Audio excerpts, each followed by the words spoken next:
Consider Thailand. It is rapidly greying. In 2021, the share of Thais aged 65 or over hit 14%, a threshold that is often used to define an aged society. Soon, Thailand will, like Japan, South Korea, and most Western countries, see a dwindling supply of workers and, without extraordinary measures, flagging productivity and growth. Yet unlike Japan and the rest, Thailand, with a GDP per person of just $7,000 in 2021, is not a developed country. It has got old before it has got rich. When Japan had a similar portion of oldies, it was roughly 5 times richer than Thailand is today. This is a big obstacle to Thailand's future development. To protect its aging citizens, many of whom are poor, Thailand's government will have to spend more on healthcare and pensions. This will make it harder to invest in productivity-boosting skills and infrastructure. And where Thailand goes, many developing countries will follow.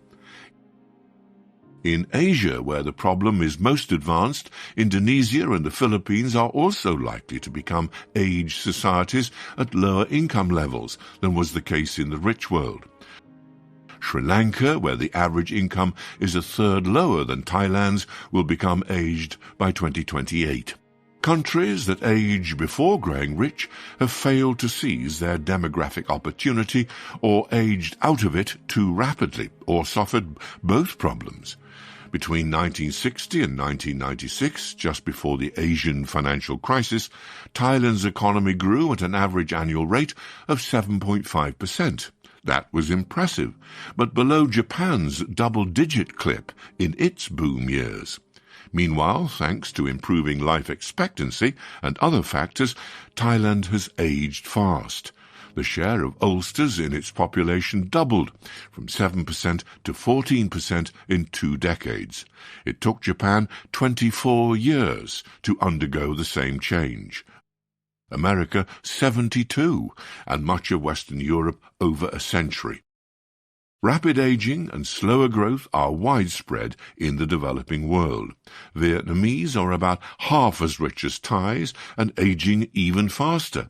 India's economy has been one of the world's fastest growing, yet not as fast as Thailand's during its boom. In the decade to 2020, India grew at an average annual rate of 6.6%. One conclusion is that countries with a working age bulge need to wring more growth out of it. India may never have a better chance than the present. Under Narendra Modi, it has a strong, pro-business government which is likely to win re-election next year. There is a consensus on the measures, including privatization and looser foreign investment rules, that could raise its growth rate. Such reforms would help India take advantage of Western efforts to shift supply chains out of China.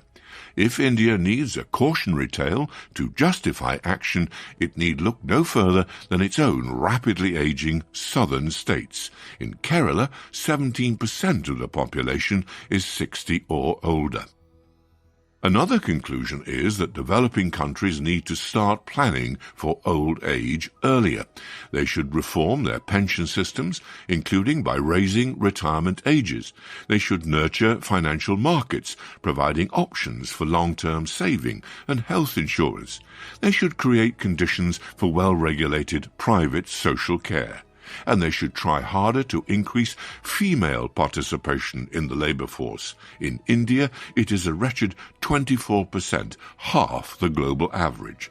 Getting more women into jobs would extend the demographic dividend and help deal with the fact that women live longer than men, but tend to have more meagre savings and pensions, and so are vulnerable in old age.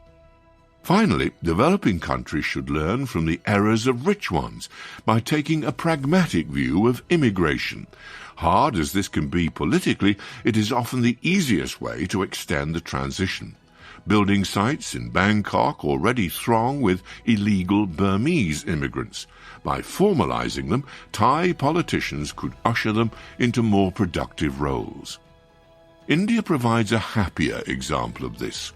A continent-sized country, its boom is fueled by internal migration. Its last census, in 2011, counted 450 million internal migrants. Many travel from the poor north to the more prosperous south and west to seize new opportunities and, increasingly, to take up those being vacated by the south's aging workers. It is an inspiring illustration of what relatively unfettered labour markets can do, and a lesson for Japan, Thailand, and governments everywhere. A bulge in a country's working-age population is a blessing. Lots of workers support relatively few children and retired people. So long as the labour market can absorb a surge of job seekers, output per head will rise. That can boost savings and investment, leading to higher economic growth, more productivity gains, and developmental liftoff. Yet for countries that fail to seize this opportunity, the results can be grim, as many developing countries may soon discover.